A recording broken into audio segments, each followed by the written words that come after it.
젊었을 땐 늘 바깥을 향해 달렸다. 승진이라는 단어에 기대어 출근하고 돈이라는 목표에 끌려 하루를 마쳤다. 어디가 맛집인지, 어디에 골프장이 좋은지, 해외여행은 어디가 유행인지 이런 것들을 인생의 재미라고 여겼다. 그러나 어느 순간 그 모든 게 더섭게 느껴졌다. 나이가 들고 더 이상 조직에 소속되지 않게 되자 그런 외부의 재미는 사라졌다. 남는 건 오히려 내 안이었다. 무엇이든 해볼 수 있던 젊음은 갔고 하고 싶은 일이 있어도 망설이게 되는 시기가 찾아왔다. 그제서야 비로소 알게 되었다. 진짜 재미, 진짜 삶은 결국 외부에 있는 것이 아니라 은퇴 이후 비워진 내 시간과 공간 안에 있다는 것을. 첫 번째 사례는 68세의 박정임 씨 이야기다. 그는 35년 동안 대기업 비서실에서 일하며 눈코 뜰 새 없이 바쁜 삶을 살았다. 아침 일찍 정장을 차려입고 지하철에 몸을 실으며 시작된 하루는 늘 회의와 일정, 사람들 사이를 조율하는 일로 가득했다. 은퇴하고 나서는 처음엔 자유에 들떴다. 친구들과 여행도 가고 아프지 않으니 골프도 치러 다녔다. 하지만 1년쯤 지나자 허무감이 찾아왔다. 무언가를 해야겠다고 마음먹고 찾은 것이 작은 독서 모임이었다. 처음엔 단순히 무료함을 달래려 시작했지만 그는 책 속에서 잊고 지낸 감정을 마주하게 됐고 글을 쓰기 시작했다. 지금은 동네 커뮤니티에 칼럼을 연재하고 자신과 비슷한 중장년 여성들과 글쓰기 모임도 이끌고 있다. 그는 말한다. 예전의 재미는 소비였다면 지금의 재미는 표현이며 삶의 결이 바뀌었다고. 두 번째 사례는 퇴직 후 귀촌을 택한 62세의 김윤기 씨다. 그는 도시에서 30년 넘게 공무원으로 일하며 안정된 삶을 살았다. 퇴직 후엔 늘 꿈꿨던 전원 생활을 실현했다. 처음엔 농사도 배우고 마을 행사도 참여하며 나름 만족했지만 몇 개월 후 그는 외로움과 무력감을 느끼기 시작했다. 도시에서의 존재감은 사라졌고 이웃들과의 교류도 생각만큼 깊지 않았다. 그러던 중 지역 아동센터에서 자원봉사를 시작하며 삶이 달라졌다. 그는 수학과 과학에 능해 아이들의 학습을 돕기 시작했고 점차 그의 존재는 마을에서 없어선 안 될 선생님이 됐다. 사람들에게 도움을 주고 다시 필요로 여겨지며 그는 말했다. 전에는 지위를 위해 일했지만 지금은 사람을 위해 존재한다고. 재미는 그 안에 있었다고. 세 번째 사례는 71세의 조순남 씨다. 그는 평생을 음식 장사를 하며 살았다. 남편 없이 두 아들을 키우느라 정신없는 세월을 보냈고 정작 자신이 무엇을 좋아하는지도 모르고 살아왔다. 은퇴 후에도 습관처럼 새벽에 눈을 떴고 멍하니 TV를 보다 하루를 보냈다. 그렇게 몇 년이 흘렀고 몸이 점점 약해졌다. 병원에서 우울증 진단을 받았고 그 길로 지역 복지센터에서 운영하는 노년 우울 예방 프로그램에 등록했다. 그곳에서 처음으로 미술을 접했다. 물감 냄새가 좋았고 붓을 들 때면 시간이 멈추는 기분이었다. 지금은 전시회도 나가고 어르신들과 그림 수업을 함께하는 노년 창작 클럽에서 활동 중이다. 조 씨는 말한다. 젊은 시절 한 번도 나를 표현해 본 적 없었는데 지금은 그림으로 내 속을 꺼내놓을 수 있다고. 삶이 이토록 다채로울 줄 몰랐다고. 이 세 사람의 공통점은 단순히 퇴직 이후의 무료함을 달래려 시작한 일이 삶의 방향을 바꿨다는 것이다. 그들은 더 이상 외부의 자극, 소비, 타인의 시선을 통해 재미를 찾지 않는다. 오히려 자신 안의 가능성을 찾고 사회와의 관계 속에서 스스로의 가치를 다시 세워간다.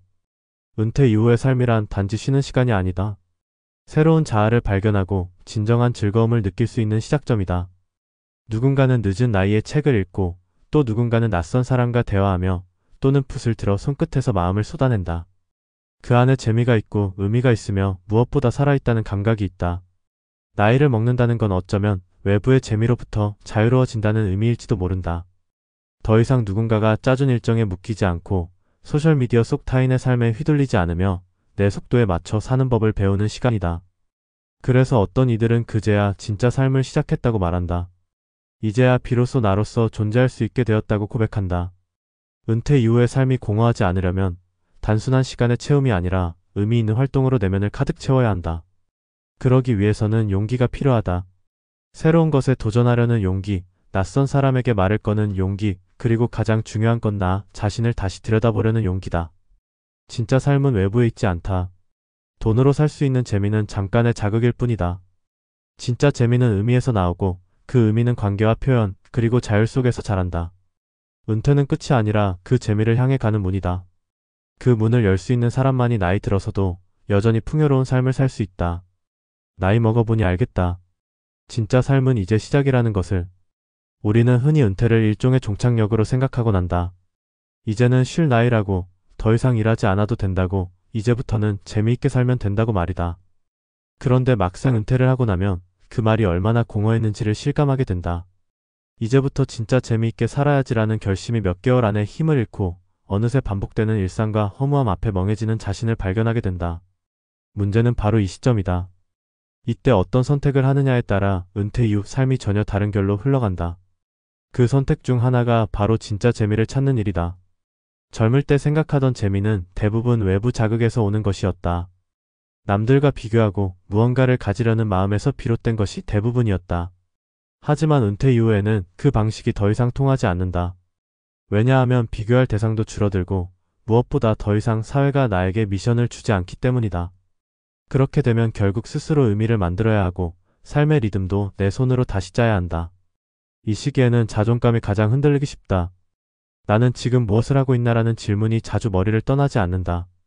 밖에서 보기엔 여유롭고 평온해 보일지 몰라도 은퇴 후의 삶을 살아본 사람은 안다. 그 속에는 정체성과 역할의 공백이 존재한다.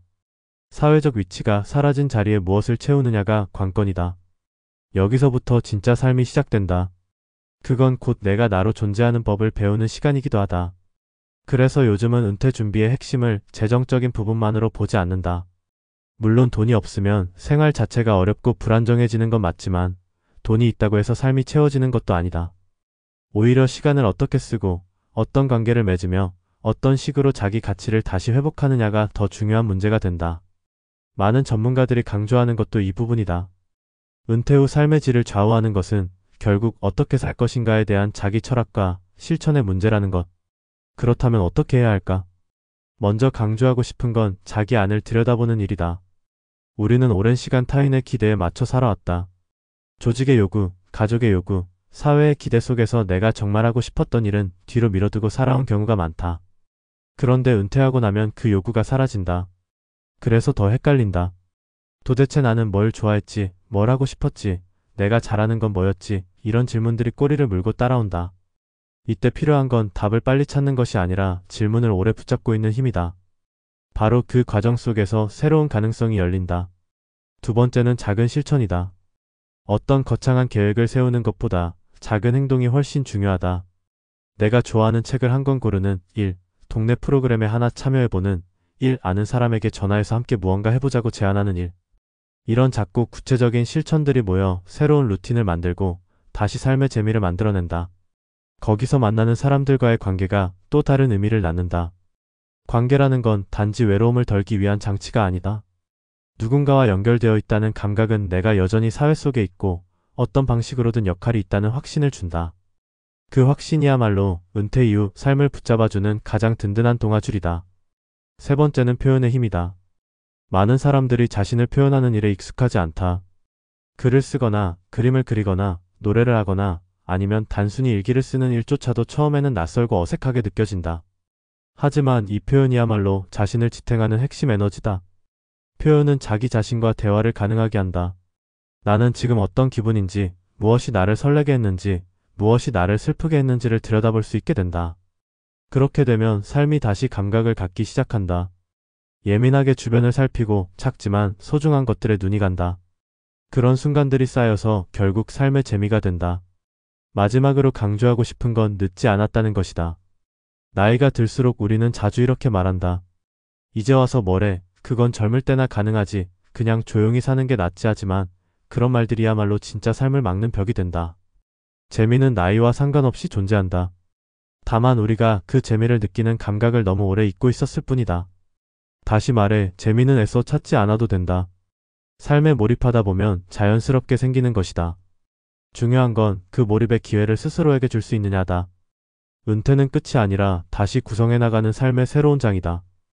예전엔 사회가 정해준 삶을 살았다면 이제는 내가 정하는 삶을 살아야 한다. 그리고 그 삶은 반드시 재미있어야 한다.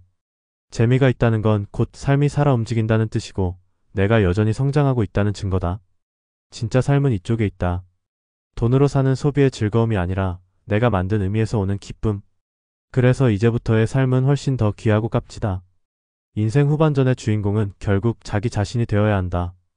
그 자리를 찾는 데 필요한 건 거창한 계획이 아니라 작고 단단한 한 걸음이다. 그 한 걸음을 시작하는 용기가 바로 은퇴 이후 삶을 진짜로 만들어주는 가장 중요한 출발점이다.